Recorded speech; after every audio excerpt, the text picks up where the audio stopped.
We've all sat here and we've heard you talk about your jet and Maui and your 3 homes and the money that sits in your account that you don't care to touch.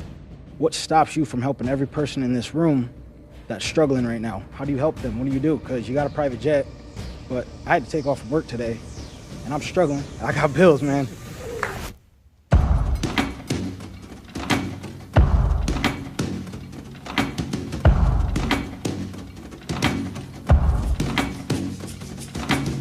I'm John Morgan, the founder of Morgan & Morgan, America's largest injury law firm. And according to Forbes, I'm a billionaire. Ask me anything. My first question is, now before they start, understand how unorthodox this is for Jubilee. Usually they have someone versus 20 people sitting across from each other. They got this man facing the camera and they're behind him and can't even face him. Think about that. That's very deep. This man's supposedly, according to Forbes, like he says, a billionaire, and these are everyday working people who assume to be struggling to make ends meet, and they can't even face this man, and it can't even be a 20 verse 1 like it usually is on Jubilee, where they're sitting at a table across from each other and voting each other out. This is him facing the camera and them talking to him. How much are you currently worth, and how did you amass that amount of money? I'm a lawyer. I went to law school and became a lawyer, but I'm also a serial entrepreneur. I built and operate a chain of attractions across America. I have Marriott hotels across America. I built shopping centers. The big part of my wealth has been generated by my law firm, Morgan & Morgan. Well, I don't know exactly how much I'm worth. I used to tell my kids when they were little, when their friends would ask them, are we rich or not? I said, the answer is this: we're comfortable. What do you mean comfortable? Like, you definitely have way more than just being comfortable. You live a luxury life. Do you call being worth $1 billion comfortable? Very. And but you don't feel like it because you don't spend it. When you grow up a certain way, it's not like it's changed much in my life. I'm in the same house. I don't spend the money that you would think I'd spend. It's odd because you have all this money in the bank, but it doesn't really change what you do day to day. My question for you is, what stops you from using your wealth to change somebody's life? Nothing. Listen, I live 3 places. I live in Florida, I live in Maui, Hawaii, and I live in New Hampshire. But I've taken my wealth and done certain things. Like in Florida where I live, I ran a constitutional amendment twice to legalize medical marijuana. I lost the first time, but I won the second time with 72% of the vote. I believe that income inequality is the #1 issue facing America today.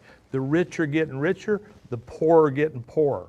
And every day the gulf is getting wider. So what did I do? I ran a constitutional amendment. I spent tens of millions of dollars to raise the minimum wage from $8 an hour to $15 an hour in Florida. That's a doubling of the minimum wage. So I take that money that I make, and I've run those constitutional amendments, and I've put money into food banks and coalition for the homeless, and it goes on and on. And I will tell you this, not to pat me on the back too much about it, because I don't really feel it. I don't really feel it. I was at lunch the other day, and this woman walks up to me, she says, John, I just want to thank you and your wife for the donation you made to iDignity. I didn't know what iDignity was. I said, how much do we give? She said, $500,000. It turns out that my wife had given the money. And by the way, if you want money, call my wife. And iDignity is a place for the poorest of the poor to get identification, because more and more in this country, you need to have an identification just to get food stamps. I believe when you make this kind of money, you have an obligation to give it back. You don't feel it. It doesn't hurt you. You know, you can look at me and know I'm not missing too many meals. So I don't feel like I'm doing anything special. I feel like I'm doing what I'm supposed to do. So I'm going to try to rephrase it. What stops you from getting out that car at the moment where you and your son, and you've seen the homeless person? What stopped you from changing that person's life? Well, I do get out of the car from sometimes. When I pull up to a stoplight and there's somebody out there begging for food, even if they look like they've been eating donuts for the last 10 years, I give them money because I'm not going to judge them. I look at them this way. They're out there on the street in the heat I don't know what they're doing out there, but you know what?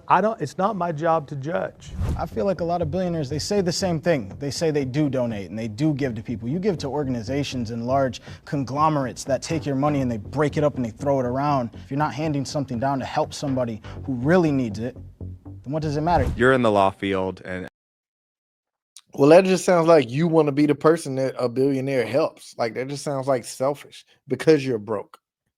You're selfish and you want to be the one that billionaire decides to change your life for some reason. It's like you want him to be like, well, here's 100,000 to you because you're struggling. Well, how many people are struggling that would want him to do the same thing for them? Don't be selfish. Go figure it out.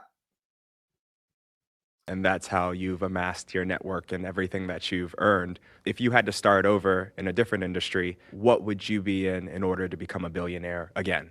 I don't even know how it happened in the first place. So it's like keep waiting to wake up, and it was all a dream. I was like, how did this happen? Listen, here's my problem. I suck in math and I suck in science, so there's not many jobs left for me after that. But my gut tells me I want to go to Wall Street and make deals like that. But what I would probably do is stay in the attraction business that I'm in. I love that business because there's no fighting. And I did it as a hobby. I've always thought what I could have done with my attraction and amusement business if I'd had it full time instead of, it was more like collecting stamps than anything, to tell you the truth. So you made some comments about liking capitalism and how much legislation you did for raising the minimum wage for $15 an hour here in Florida. Is there anyone at your law firm or your multiple businesses that you're paying less than $15 an hour now? No. And I wasn't paying less then because I believe that a living wage is a civil right. I also believe that retaining employees with a living wage and bonuses, it's good for business. I believe by paying more to my employees, I keep them, attrition is lower, and believe it or not, although it sounds backwards, I believe by paying more, I make more because I keep people, and my people are really all I have. So in your opinion, why aren't other billionaires doing the same thing that you're doing? Well, I think some are and some aren't. A lot of people have to, like once I raised the minimum wage here in Florida, all of a sudden, out of the blue, Universal raised the minimum wage to $15 an hour. I kind of took credit for that. At a certain point, when wages start to rise, businesses have to respond because if Universal's paying $15, then Disney's got to pay $15 because who cares if you're running Small World or Harry Potter? You're looking for a job. So you mentioned a little bit how you've put money into politics and things like that, and in the current political climate in the United States, our government's run by the billionaires, kind of for the billionaires. What do you think the moral role of a billionaire should be within the United States government? By and large, the opposite of what it is. These fat cats got so much money, but they want the tax laws to benefit them. Like these hedge fund people don't even pay taxes. And so the billionaires are not satisfied with what they have. They want more and more and more and more. And what my worry is, this income inequality, at some point there's a breaking point. At some point you can become Cuba. And what I would say to these billionaires, you're going to make this gulf so big and so vast just because you don't think it could ever happen in America. Just remember January 6th. Just remember them storming the Capitol. Those were the barbarians at the gate, and they were mad as hell. And you know what they're mad about? They were mad because they think they're going to fall further and further behind. They weren't mad, and they thought Donald Trump was the one that could do it for them. But that's why they stormed the Capitol. And when I saw it, I said, that could be our future if we let the haves and the have-nots get so separated. I think everybody knows that probably every single billionaire does evade taxes. And he did say that he wants billionaires to be taxed so high, but I can promise you he probably has found ways to evade taxes. Back in around Maybe, but we all know they're not going to pay the taxes you would want them to pay. And even if they paid them taxes, I think people who are socialist and I think people who believe that billionaires and millionaires should be taxed so high and a lot of their money should be taken away, it's selfish reasons. They they don't understand that their money is not taken and given to the people. That's what they want. Like socialists and people who want millionaires and billionaires to not have the money they have, they are selfish people as well. They want that money to be dished out to the people. And that's not how that works. It's never how that works when so billionaires and millionaires pay taxes. Even if they would tax as high as they could be, they're not going to take, the government is not going to take that money and start dishing it out all over the world over people who make under a certain amount. It's not going to happen. It's not going to. So just like he said, and I know I put this up in the last video because I got a Trumpinator and all that. Okay. Don't get wrong that I just love Trump and everything that he does and stand for, because understand he has more money than I could ever wish for. Understand that. But I don't hate billionaires and I don't hate millionaires.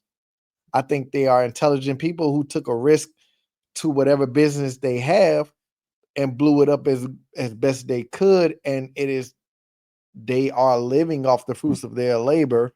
Some is nepotism, of course, but I'm not going to be a hater just because I don't have nepotism in my life. I wasn't passed down anything, or because I don't have a lot of money. I'm not rich. Okay. I'm comfortable. I'm not rich.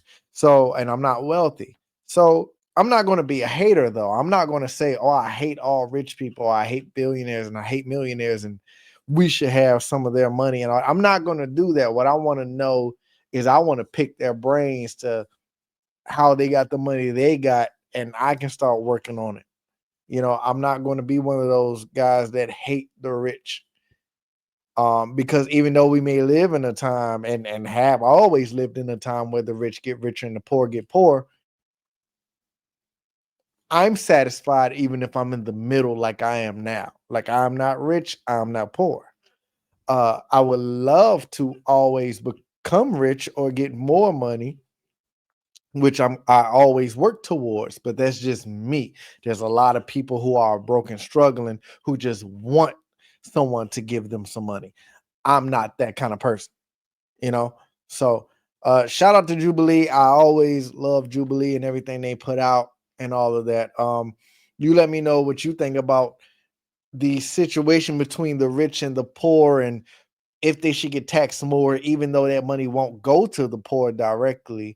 You know, what do you believe in it working in? Do you think capitalism is the system we should be running on, which we are running on, but because you can take other countries who have different systems other than capitalism, and if we're sitting here saying America financially is still the best country, then is capitalism the way we should stay and just figure out a way where we can raise everyone to a livable wage? Y'all let me know in the comments what y'all think about that. Also, like and subscribe for the channel and the algorithm. I love you. The channel loves you. Until next time, I'm out.